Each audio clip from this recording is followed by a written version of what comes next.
I watched my brother die because I was thinking about a woman.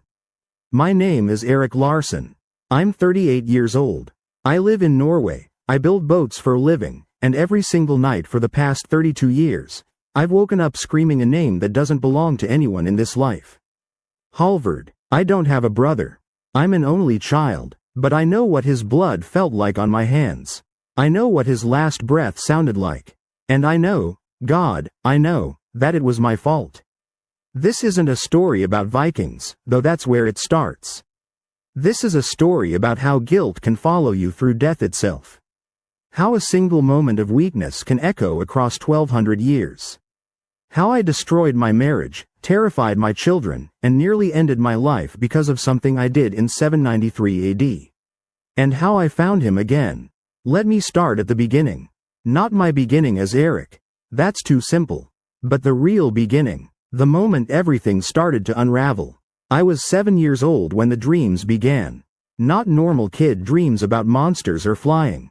These were different, visceral, real. I would wake up in my small bedroom in Oslo, sheets soaked with sweat, the taste of salt water and blood in my mouth, screaming words in a language I'd never learned. My mother would rush in, hold me, rock me back to sleep. Just nightmares, sweetheart. Just bad dreams. But they weren't dreams. They were memories. I saw longships cutting through gray water. I felt the weight of an axe in hands that were too small to hold one. I heard battle cries in Old Norse, a language I wouldn't even know existed until I was a teenager and started researching why I woke up shouting, Brar min. Brar min, every night. My brother. My brother. I didn't have a brother. I didn't understand. The dreams got worse as I got older. More detailed. More violent. By the time I was 12, I could describe Viking Age Norway with accuracy that disturbed my history teachers. I knew how to tie knots for ship rigging without being taught. I knew the feel of chainmail, the smell of pine tar on wood, the exact sound a shield makes when an axe splits it. You must have watched a lot of Viking shows, my mother said, trying to make sense of it. I hadn't. I just knew. And always in these dreams, there was someone beside me. A presence. A mirror. Someone who moved when I moved, breathed when I breathed, fought when I fought. My other half. My brother. When I was 16, I started drawing. Obsessively. I filled sketchbooks with images from the dreams. 2 boys training with wooden swords. 2 teenagers standing on a beach, watching ships. 2 warriors back to back in the middle of a battle, surrounded by enemies, laughing like maniacs. I titled that last one, Bjorn and Halvard. I didn't know where those names came from. They just felt right. My school counselor thought I was creating an imaginary friend to cope with being an only child. My mother worried I was depressed. My father, before he left, said I needed to man up and stop living in fantasy. None of them understood. I wasn't creating anything. I was remembering. I tried to ignore it. I really did. I focused on school, got into carpentry, specialized in boat building because I couldn't not work with ships. It was like a compulsion. The moment I touched wood and started shaping a hull, something in me settled. Like I was doing what I was born to do. What I was born to do twice. I met Christine when I was 25. She was beautiful, smart, kind. Everything I should have wanted. We got married at 27. Had our first child, Magnus, a year later. Our daughter, Astrid, came 3 years after that. I should have been happy. I had a family. I had a career I loved. I had everything. But I was haunted. The dreams never stopped. If anything, they got worse. I started having them during the day. Flashes of memory that would hit me out of nowhere. I'd be in the middle of planing a piece of wood and suddenly I was 12 years old, sparring with someone who looked exactly like me, and we were both laughing, and I felt complete in a way I never felt with anyone else. Not even with my wife. Christine noticed. Of course she did. How could she not notice that her husband was barely present? That he flinched when she touched him? That he woke up screaming 3, 4, 5 times a week? It's just stress, I told her. From work. You love your work, she said. This is something else. You're somewhere else. You're always somewhere else. She was right. I was 800 years in the past, watching my brother die over and over again. The marriage fell apart slowly, then all at once. She moved out when Magnus was 8. Took the kids with her. I didn't fight it. How could I? She was right to leave. I was a ghost living in a man's body. But losing my kids, that broke something fundamental. Magnus looked at me with such confusion. Dad, why can't you just be normal? I didn't have an answer. Because I didn't know. I didn't understand why I was like this. Why I carried this weight of grief and guilt for someone who didn't exist. It got worse after the separation. The night terrors became more intense. I started having panic attacks whenever Magnus or Astrid were out of my sight. I became obsessive about their safety, paranoid that something would happen to them, that I would lose them the way I lost someone I couldn't remember losing. Christine threatened to go for full custody. You're scaring them, Erik. You're scaring our children. You need help. She was right. I knew she was right. That's when Magnus asked me the question that changed everything. We were out on my boat. I'd taken him sailing, trying to prove I could be a normal dad. It was a beautiful day, clear sky, calm water. Magnus was at the prow, watching the waves, and I was at the tiller, and for a moment everything felt right. Like this was exactly where we were supposed to be. Then Magnus turned to me with those serious 10-year-old eyes and asked, Dad, why do you always cry when you look at the sea?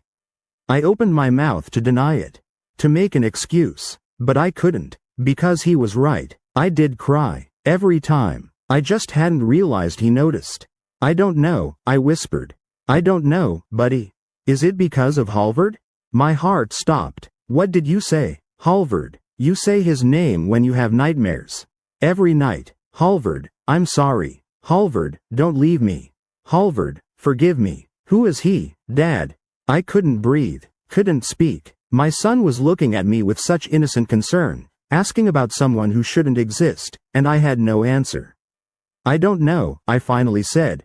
I don't know who he is. But that was a lie. Deep down, in a place I was too afraid to look, I knew exactly who Halvard was. He was my brother, my twin, my other half, the person I loved more than anyone in any lifetime. And I let him die. That night, after I dropped Magnus back with Christine, I sat in my workshop surrounded by half-finished boats and made a decision. I couldn't keep living like this. I couldn't keep being haunted by a past I didn't understand. I needed answers, even if those answers sounded insane. I needed to know who Halvard was. I found Dr. Ingrid Solberg through an online search, Past Life Regression Therapy Norway. I almost closed the browser. Past life regression? Reincarnation? It sounded like New Age nonsense. I was a carpenter, a practical man. I built things with my hands. I didn't believe in, but I was desperate. And desperation makes you willing to try anything. Dr. Solberg's office was in downtown Oslo, a calm space with soft lighting and comfortable furniture.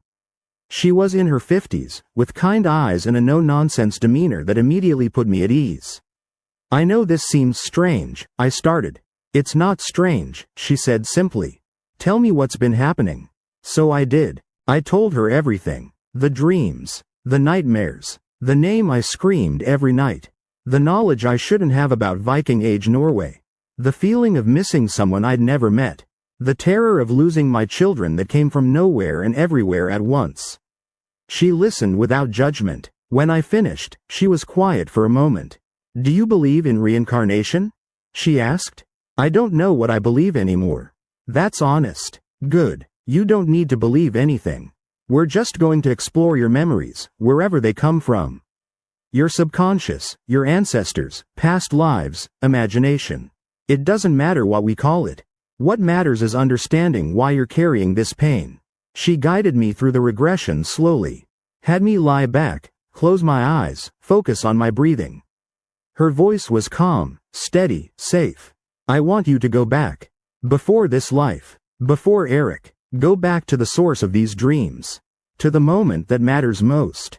To Halvard. The name was like a key turning in a lock. Everything opened. I wasn't in Oslo anymore.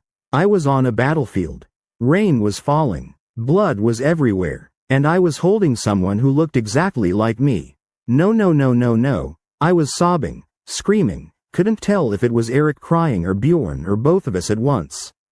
Please don't die, please. I'm sorry, I'm so sorry. Dr. Solberg's voice came from far away.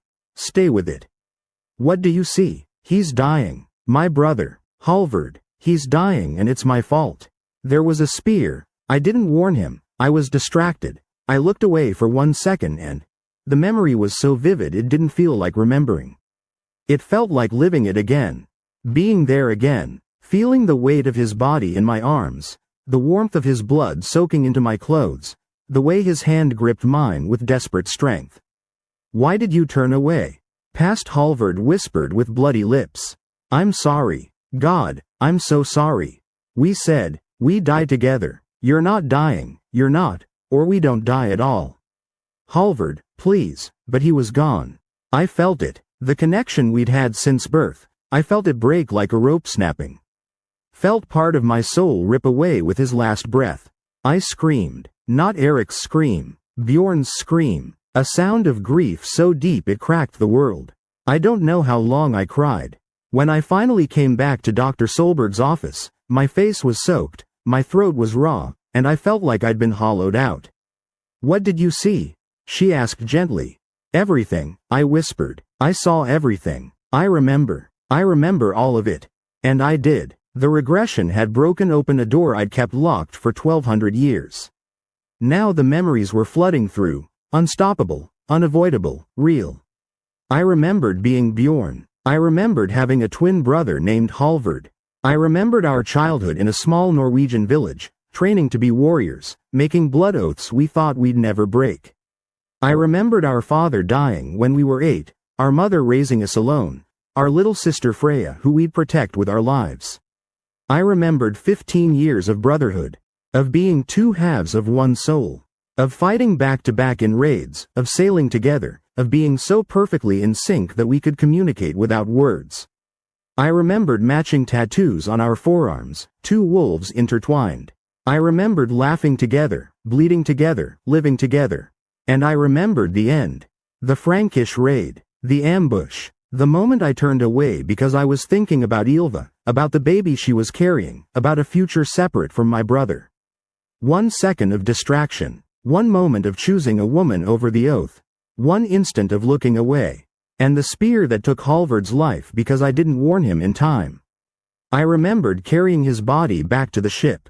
I remembered the 5 years after his death where I tried to drink myself into Valhalla, fought in every battle I could find, sought death but never found it because the gods were punishing me by keeping me alive. I remembered my own death at 27, speared in the same place Halvard had been, finally joining him in whatever comes after. I remembered all of it. That's why I can't sleep, I told Dr. Solberg, voice shaking. That's why I panic when my children are out of sight. That's why I can't commit to anyone, can't connect to anyone. I'm still carrying his death. I've been carrying it for 12 centuries. She nodded slowly. Guilt this deep doesn't fade just because a life ends. It transfers. It finds you again. So what do I do? How do I fix this? You can't fix it, Erik. But you might be able to heal it. The guilt you're carrying, Halvard forgave you. You need to forgive yourself. How do you know he forgave me? What did he say when he died? I thought back to the memory.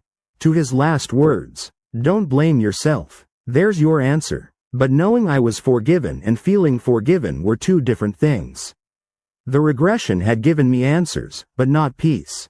I understood why I was broken, but I was still broken. I continued therapy. Week after week, we worked through the memories, the trauma, the guilt. Slowly, so slowly, I started to heal. Started to let go of the weight I'd carried across lifetimes. I reconnected with my kids. Explained to Magnus, as carefully as I could, that I'd been sick but I was getting better. That the nightmares were from a very old pain, but it was healing now. So Halvard was real? Magnus asked. Yes. A long time ago. But he's gone now. Are you still sad about him? Always. But it's okay to be sad about people we've lost. It means we loved them. Magnus hugged me. I love you, Dad. I love you too, buddy. The nightmares got less frequent. I still had them, but not every night. And when I did, they were less violent. Sometimes I even dreamed good memories, childhood with Halvard, sailing together, the years before everything fell apart. I thought that was as healed as I would get. I thought I would carry this ache forever, but at least now I could live with it. I had my children, I had my work, I had an understanding of why I was the way I was. I thought that was the end of the story. I was wrong. 6 months after my first regression, I was at Magnus's school for a parent-teacher conference. Boring stuff about grades and behavior. I was barely paying attention, just glad to be involved in my son's life again. Then this other father walked in. American guy, in Norway for a work assignment. He was there to talk about his daughter who was in Magnus's class. We made eye contact across the room. And the world stopped. I knew him. Not the way you recognize someone you've met before. The way you know your own face in the mirror. The way you know your own heartbeat. He felt it too. I could see it in his eyes, shock, confusion, recognition. We both stood up at the same time. Moved toward each other like magnets. The teacher was saying something but I couldn't hear her. There was a ringing in my ears, a pressure in my chest. He started. American accent. Do I know you? I think. I couldn't get the words out. My heart was hammering. I think you're my brother. He laughed nervously. I don't have any brothers. I have 2 sisters back in the States, but, Halvard. His face went white. What did you just say? Your name is Halvard, or it was. 1200 years ago. We were twins. We died on different battlefields but we swore we'd never leave each other and I let you down and I'm so sorry. I'm so sorry. I was crying. This stranger. This man I'd never met in this life. I was crying in front of him and I couldn't stop. He was staring at me like I'd lost my mind. How do you know that name? What? Halvard. How the hell do you know that name? I've had dreams about. He stopped. Looked at me. Really looked at me. Oh my God. You remember too. I've had these dreams since I was a kid. About being a Viking. About having a twin brother who.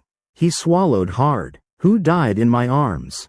That was me. I was Bjorn. You were Halvard. We were brothers. This is insane. I know. This isn't possible. I know. But you're him. You're Bjorn. I can feel it. How is that possible? I don't know. But I've been looking for you for 1200 years.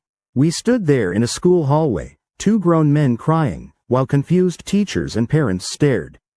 Neither of us cared. His name in this life was Thomas Eriksson. He was 39, 1 year older than me. He had 2 daughters. He'd been having the same nightmares I had, battles, blood, a brother he couldn't save. He had the same inexplicable knowledge about Viking culture. The same birthmark in the same place on his chest. The same missing piece in his heart. I need to know, Thomas said after we'd moved somewhere private, after we'd traded life stories and confirmed 1,000 impossible details. What happened? On that battlefield. Why did I die? I told him everything. The Frankish Raid. The ambush. The moment I turned away. The spear that took his life because I wasn't paying attention. I broke our oath, I finished. I let you die alone. And I've been carrying that guilt ever since. Even after death. Even after being reborn. I couldn't let it go because I didn't deserve to. Thomas was quiet for a long time. Then he started laughing. Not mocking. Something sadder. More understanding. You've been punishing yourself for 1200 years because you got distracted for 1 second? I let you die. I was a Viking warrior, Bjorn. Erik. Whoever we are. I was going to die young anyway. We both were. That's what we did. We fought and we died. You didn't kill me. War killed me. And you know what my last thought was? In that life? I remembered it in dreams. My last thought was, don't blame yourself, brother. He grabbed my shoulders. I forgave you 1200 years ago. You need to forgive yourself. That's what my therapist said. Smart lady. You should listen to her. He pulled me into a hug. We found each other again. That's what matters. The oath wasn't that we'd never die. The oath was that we wouldn't leave each other. And we didn't. We came back. We found each other. The oath is kept. For the first time in 1200 years, I felt the ice in my heart start to melt. Thomas and I became inseparable. He extended his work assignment in Norway. Our kids became best friends. Magnus and Thomas's daughter Anna were like siblings. We sailed together, built boats together, talked for hours about the lives we remembered and the lives we were living now. We got matching tattoos, two wolves intertwined, just like before. Christine noticed the change in me. You're different, happier. I found my brother. She didn't understand. How could she? But she saw that I was healing. That I was present with the kids. That the nightmares had finally stopped. One night, Thomas and I took my boat out to the same fjord where Bjorn and Halvard used to train. We brought mead, built a small fire on the beach, toasted to the past and to the future. To second chances, I said. To brotherhood, Thomas replied. We poured some mead into the ocean. An offering to the gods, to the past, to the brothers we used to be. You know what's funny? Thomas said. In this life, I'm the older brother. 39 to your 38. I laughed, really laughed, for the first time in years. Don't let it go to your head. Too late. We pushed each other like kids. Like brothers. Like we'd always been. The guilt is still there. I don't think it will ever completely disappear. But it's not ice anymore. It's not freezing me from the inside out. It's just a scar. A reminder of something painful that happened, but that I survived. I still work with boats. Thomas helps me sometimes. We're teaching our kids to sail. Magnus and Anna already moved together like they've been doing it for lifetimes. Maybe they have been. Maybe we all find each other again, life after life, until we get it right. I don't know if reincarnation is real. I don't know if what I experienced in that regression was memory or imagination or something else entirely. I don't know how Thomas and I found each other in a random school in Oslo out of all the billions of people in the world. I just know that I spent 38 years feeling like half a person. Like I was missing something essential. Like I was incomplete. And now I'm whole. If you're watching this and you feel that same incompleteness, that same inexplicable grief for someone or something you can't name, maybe you're carrying something from before. Maybe there's someone out there who's looking for you the way I was looking for Halvard. The way he was looking for me. We made an oath 1200 years ago. We die together or we don't die at all. We broke it once, but we've kept it now. We're both here, both alive, both healing, together. Some bonds transcend death. Some love lasts longer than empires, longer than civilizations, longer than the memory of the world. I know because I lived it. I died with my brother's blood on my hands and guilt in my heart. I spent 12 centuries looking for him. And I found him. So if you're missing someone you've never met, keep looking. If you're carrying guilt you can't explain, forgive yourself. If you're searching for something you lost before you were born, don't give up. Because the people we love, really love, soul-deep love, they come back. In this life or the next. In this form or another. They come back. I'm Erik Larsen, 38 years old, father of 2. Boat builder, former Viking warrior, still and always Bjorn, brother to Halvard. And I'm finally at peace. Thank you for listening to my story. If it resonated with you, share your experiences in the comments. We're all in this together, across lifetimes, across the centuries, across the vast mystery of existence. And remember, the bonds that matter never truly break. They just wait for us to find them again. My name is Erik. I was Bjorn, and I'm finally home. Then, in the year 1519, everything changed.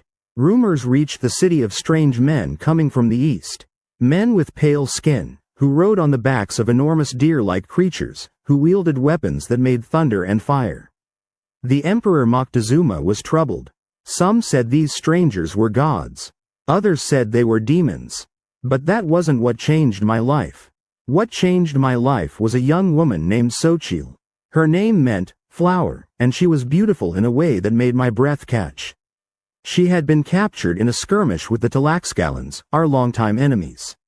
She was 19 years old, the daughter of a Tlaxcalan noble.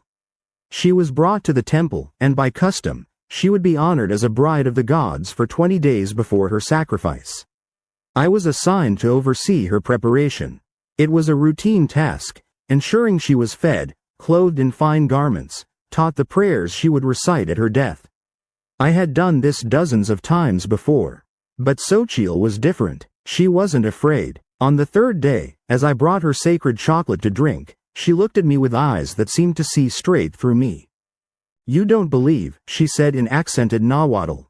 "I can see it in your face. You go through the motions, but your heart questions." I was shocked. "You speak blasphemy," I said, but my voice lacked conviction. "Do I?" She smiled sadly. "Or do I simply say what you've been thinking for years?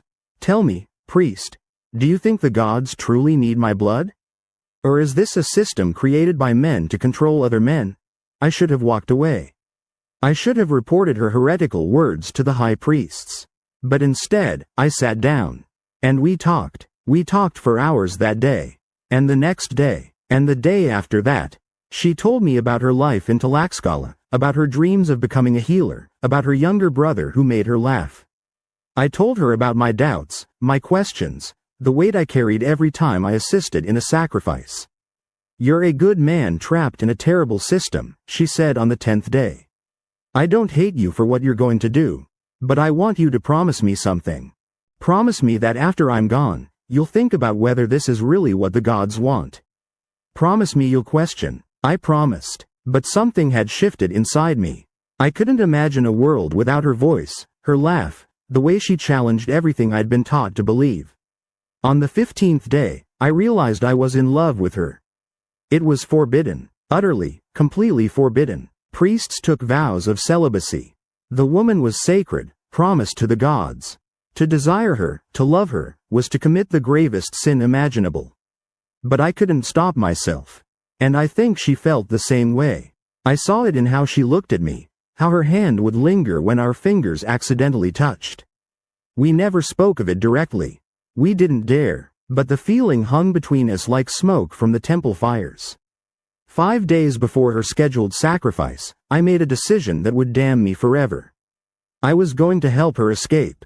The plan was simple but incredibly risky. There was a network of canals that ran throughout the city. At midnight, when the temple was quiet, I would take her to a small dock where a canoe would be waiting. A merchant I had befriended, who owed me a favor for predicting the best days for his trading expeditions, had agreed to hide her in his canoe and smuggle her out of the city. From there, she would have to make her own way back to Tlaxcala. The night came. My heart pounded so hard I thought it would wake the entire temple. I went to her chamber, where she was sleeping under guard. I had brought drugged pulque for the guard. He drank it gratefully, not knowing what it contained. Within minutes, he was unconscious. Xochitl was awake, waiting. "You came," she whispered. "I couldn't let them kill you," I said. I couldn't. We moved through the temple like shadows. Every sound made me freeze. Every corner might hide another priest or guard.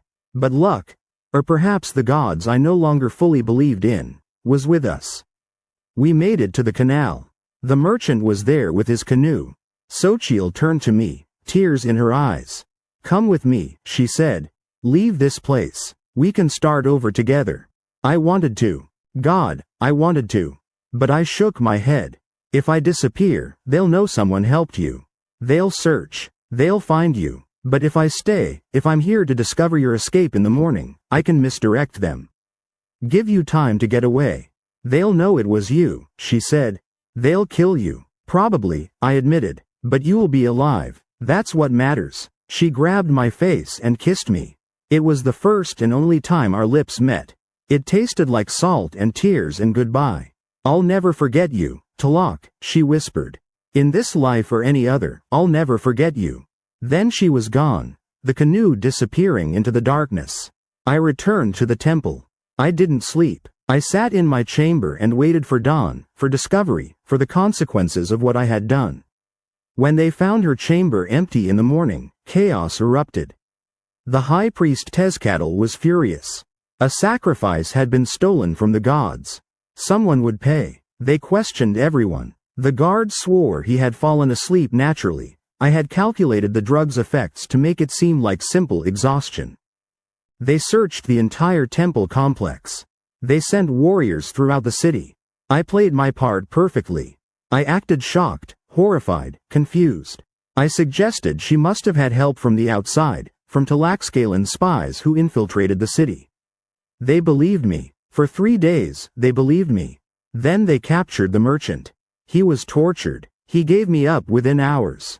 I don't blame him. No one could withstand what they did to him. They came for me at midnight, just as I had come for Xochitl. But there was no escape for me. They dragged me before the high priests. Tezcatl looked at me with such disappointment that it hurt more than the ropes cutting into my wrists. "Why, Talak?" he asked. "Why would you betray everything we are? Everything we believe?" "Because I don't think the gods need blood," I said.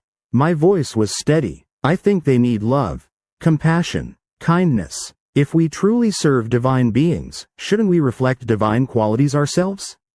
"You have been corrupted by the woman," Tezcatl said. "You have forsaken your vows, your duty, your people." "No," I said. "I finally understood what it means to be human. They sentenced me to death, of course.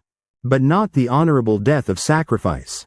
I was to be imprisoned until they decided my ultimate fate. A traitor priest was unprecedented. They needed time to determine the proper ritual. I was placed in a small cell beneath the temple.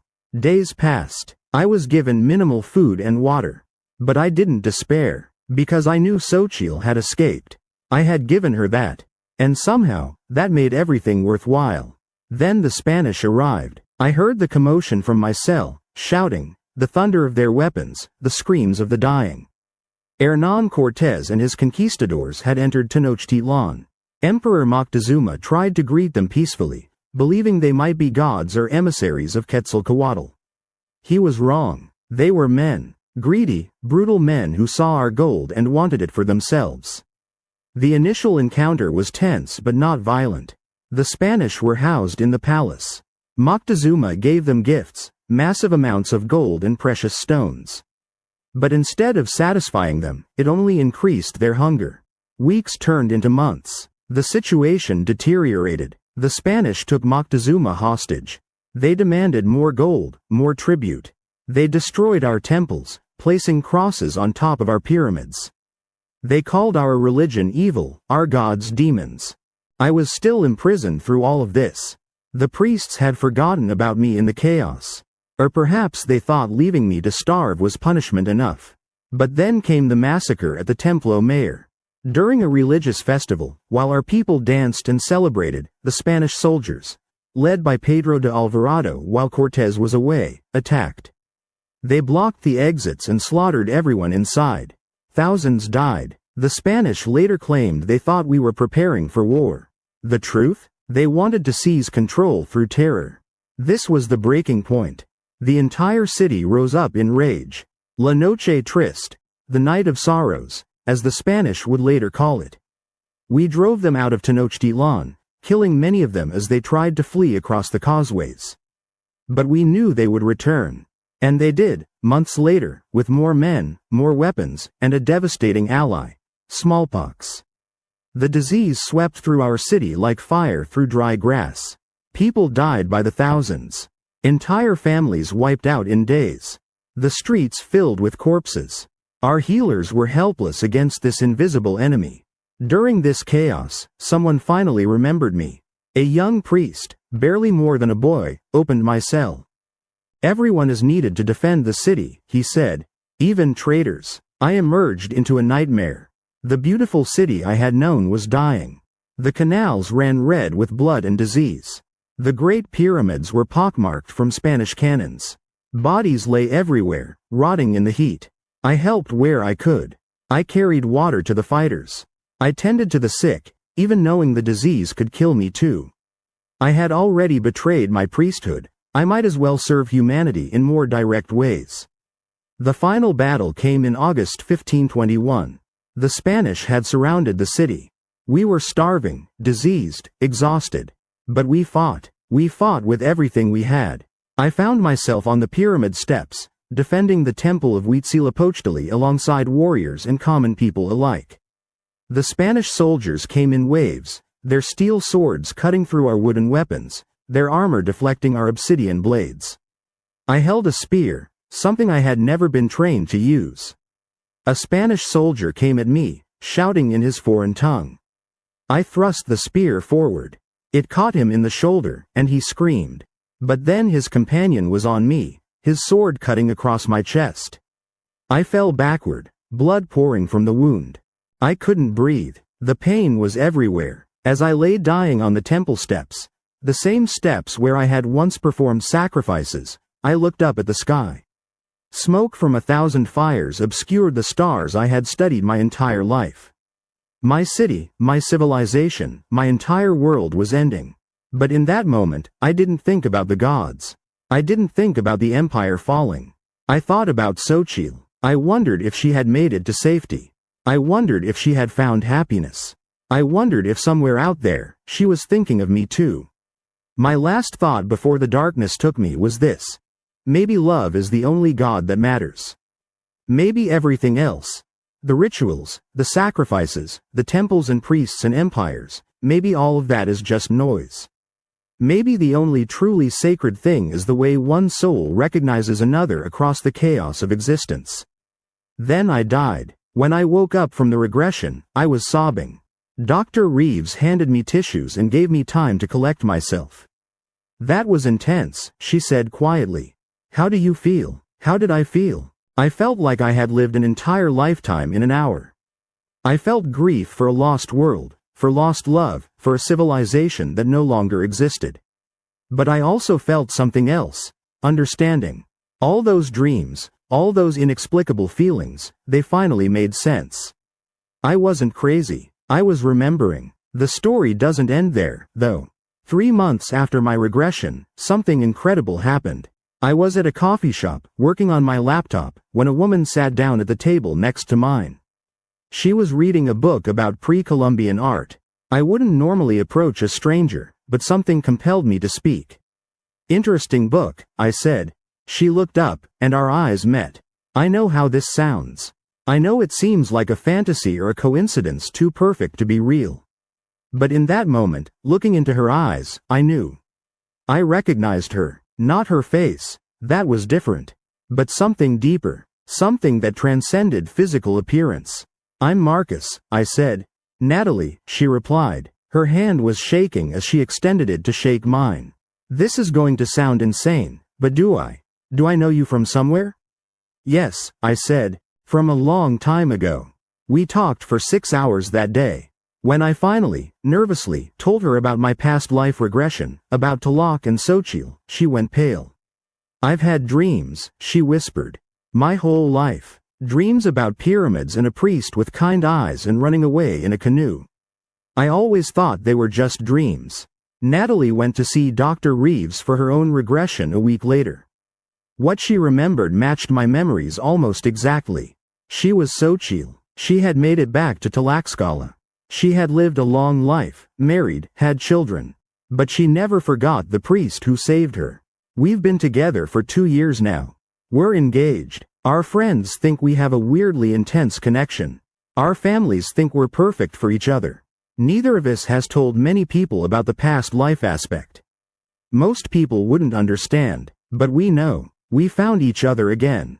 Across 500 years, across death and rebirth, across the destruction of an entire civilization, we found each other. I still have the dreams sometimes. But they're not nightmares anymore. They're memories. Bittersweet, painful, but ultimately beautiful memories of a life lived with conviction, even if that conviction cost me everything. I've learned something from all of this. Life is longer and stranger than we can possibly imagine.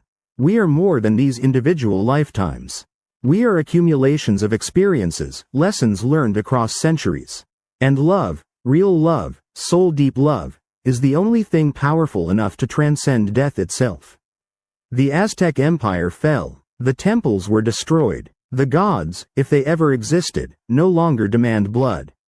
But love? Love persists. Love remembers. Love finds a way. If you're watching this and you've had similar experiences, dreams that feel too real, memories that aren't yours, connections with people that defy logical explanation, I want you to know you're not alone. You're not crazy. Maybe you're just remembering. And if you've lost someone in this life, if you're grieving someone you loved, take comfort in this. Death is not the end. It's just a pause, just a transition. The soul continues. Love continues. And somewhere, somehow, we find each other again. I died as Talak on temple steps in a burning city. But I lived again as Marcus.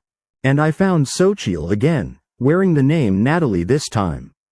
What are the odds? What force in the universe is powerful enough to bring two souls together across such vast distances of time? I don't have all the answers. I don't know the mechanics of reincarnation or how memories transfer between lives. I don't know if everyone reincarnates or just some of us. I don't know if we always find the people we loved before. But I know this. I was an Aztec priest named Talak. I fell in love with a woman condemned to die. I saved her at the cost of everything I had. I died watching my entire world burn. And somehow, impossibly, wonderfully, I found her again. If that's not proof that love is eternal, I don't know what is. Thank you for listening to my story. If it resonates with you, if you have your own experiences with past lives or inexplicable memories, please share them in the comments. We're all in this together, navigating the mystery of existence. And remember, you are more than this moment, more than this life. You are eternal, you are loved, and you will love again. Subscribe if you want to hear more stories like this. Hit the notification bell, and most importantly, keep an open mind. The universe is far stranger and more beautiful than we've been taught to believe. My name is Marcus Chen. But once, a long time ago, in a city of stone and smoke and sacred fire, my name was Talak. And I loved a woman named Xochitl. That love brought me back. That love found her again. That love gave this story a happy ending, even though the original ending was written in blood 500 years ago. Thank you, and may you find what you're looking for, in this life or the next.